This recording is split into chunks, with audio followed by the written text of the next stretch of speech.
అందరు ఇలా ఉన్నారు. నేనైతే చాలా బాగున్నాను. ఇంటికి రంగులు వేసేటప్పుడు ఎంత ఇబ్బంది ఉంటుందో నాకు ఈరోజు అర్థమైపోతుంది ఫ్రెండ్స్. ఈ షాప్ పనులతో ఇంట్లో పనులు చేసుకోవాలంటే చాలా కష్టమైపోతుంది. ఒక్కసారిగా అన్ని సామాన్లు సర్దుకోవాలంటే చాలా ఇబ్బంది అవుతుంది. అందుకే కొద్దిగా క్లీన్ చేసుకుంటూ సామాన్లు అన్నీ తీస్తాను. నాకు ఎదురుగున్న కబోర్డ్స్ కూడా అన్నీ తీసేసాను కదా ఫ్రెండ్స్. ప్రస్తుతం వంట చేశాక ఈ క్లీనింగ్ చూసుకుందాం. లేనికి మళ్ళీ వంట చేస్తున్నాను. ఇంతకీ నేను చేసే కూర పేరు ఏంటో తెలుసా? పుల్లగూర. ఆల్మోస్ట్గా అన్ని రకాల కూరగాయలు యాడ్ చేసి, పల్లెల్లో అయితే తోటకి వెళ్ళినప్పుడు అన్ని రకాల కూరగాయలు ఫ్రెష్గా తెచ్చుకొని ఇలా పుల్లగూర చేస్తారు. చాలా రుచిగా ఉంటుంది. ఇదే చూడండి ఫ్రెండ్స్, అన్ని రకాలు బాగా ఫ్రెష్ కూరగాయలు తీసుకున్నాను. ఫస్ట్ అయితే బెండకాయలు, వంకాయ, బీరకాయ, సొరకాయ, పచ్చిమిర్చి, టమోటా, తగినంత చింతపండు కొద్దిగా ఎన్ని శుభ్రంగా క్లీన్ చేసుకొని చూడండి అన్ని ముందలు పెట్టుకొని ఇలా కత్తిపీటతో కోస్తున్నాను. చాక్తో అయితే ఫాస్ట్గా కాదు ఫ్రెండ్స్. మేము పల్లెల్లో ఇట్లా కత్తిపీటలు వాడతాము. తొందరగా కూరగాయలు తరుక్కోవచ్చు. ఏమైనా కానీ పల్లెల్లో అయితే ఫ్రెష్గా అప్పటికప్పుడు మీ తోటలో తెచ్చుకుంటాము. ఇక్కడైతే పల్లెలు అన్నీ కొనుక్కోవాల్సిందే. ఏ కూరగాయలను కొనకపోతే కరివేపాకు కూడా దొరకదు.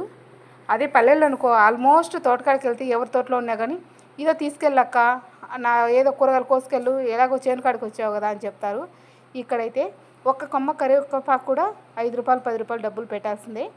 ఫస్ట్ అయితే పచ్చిమిర్చి తీసుకున్నాను. పచ్చిమిర్చి అలాగే వేసామంటే కొంచెం కారం తగ్గుతుంది. పచ్చిమిర్చి కొంచెం సాల్ట్ వేసి దంచుకోవాలి. కొంచెం మెత్తగా కాకుండా ఒక్కలొక్కలుగా దంచి పెట్టుకోవాలి. ఒక ప్యాన్ పెట్టేసి ప్యాన్లో తగినంత ఆయిల్, పోపు గింజలు, కరివేపాకు ఇవన్నీ ఎక్కువ వేగాల్సిన అవసరం లేదు. కరివేపాకు మూత పెట్టేసుకున్నాను చిటిపట్లాడుతుందని. తర్వాత వచ్చి ఉల్లిపాయ యాడ్ చేసుకున్నాను. ఉల్లిపాయ కూడా ఎక్కువ వేగాల్సిన అవసరం లేదు. తర్వాత టమోటాలోనే వచ్చేసి తగినంత సాల్ట్ వేసుకున్నాను, ఎందుకంటే టమోటా తొందరగా మగ్గుతుందని. పసుపు కూడా యాడ్ చేసుకోవాలి ఇప్పుడే. అప్పుడు స్మెల్ ఏం రాకుండా నూనెలో ఫ్రై అయ్యి బాగుంటుంది. ముందుగా దంచి పెట్టుకున్న పచ్చిమిర్చి పేస్ట్ అంతా వేసాను. ఇదంతా పచ్చివాసన పోయేటట్టుగా ఒక 2-3 నిమిషాలు బాగా కలబెట్టుకుంటూ వేపుకోవాలి. ఇప్పుడు బాగా రోస్ట్ అయిన తర్వాత ఒకసారి అంతా బాగా ఫ్రై అయిందని చూసుకొని ఇప్పుడు బెండకాయ, వంకాయ, సొరకాయ, బీరకాయ, బెండకాయలు అన్నీ కలిపి కూరగాయలు వేసేసాను. ఇలా మంచిగా కలబెట్టేసుకొని మూత పెట్టేసుకోవాలి.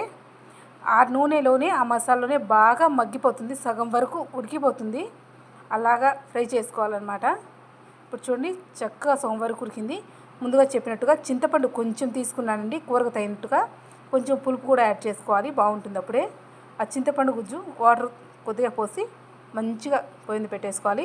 చూడండి మూత తీసేసరికి ఆల్మోస్ట్ ఉడికిపోయింది. ఒకసారి చెక్ చేసుకుందాం ఉడికిందో లేదని మూతేస్తాను. ఇంకొంచెం ఉడికితే బాగుంటుందని చెప్పి ఇంకా మళ్ళీ ఒకసారి మూత పెట్టేసి సిమ్లో పెట్టాను గ్యాసు. ఇప్పుడైతే కంఫర్ట్గా ఉడికిపోయిందండి. ఇలా చిక్కగా ఉండాలి, అసలు వాటర్ ఏం లేకుండా చూసుకొని గ్యాస్ కట్టేసి దింపేశాను. ఇప్పుడు గిన్నె వేడి అన్నంలోకి ఈ పుల్లగూర వేసుకొని తిన్నామంటే ఎంత టేస్ట్ ఉంటుందో మాటలు చెప్పలేదు. మీరు కూడా ఒకసారి తప్పకుండా ట్రై చేయండి ఫ్రెండ్స్. ఎందుకంటే కూరగాయలు గిరే రకము చేసుకొని తిన్నా చాలా మంచిది. బెండకాయ అయితే ఇంకా చెప్పనక్కర్లేదు, అందరికీ తెలిసిన విషయమే. సూపర్గా ఉంటుంది ఫ్రెండ్స్. చిన్నపిల్లలైనా సరే చాలా ఇష్టంగా తింటారు. తెలుసుకుంటున్నారు ఫ్రెండ్స్, పొరపోతుంది. మన ఛానల్ ఫస్ట్ టైం ఎవరైనా చూస్తే ప్లీజ్ సబ్స్క్రైబ్ చేయండి, లైక్ చేయండి, షేర్ చేయండి ఫ్రెండ్స్. ఇట్లాంటి మంచి వీడియో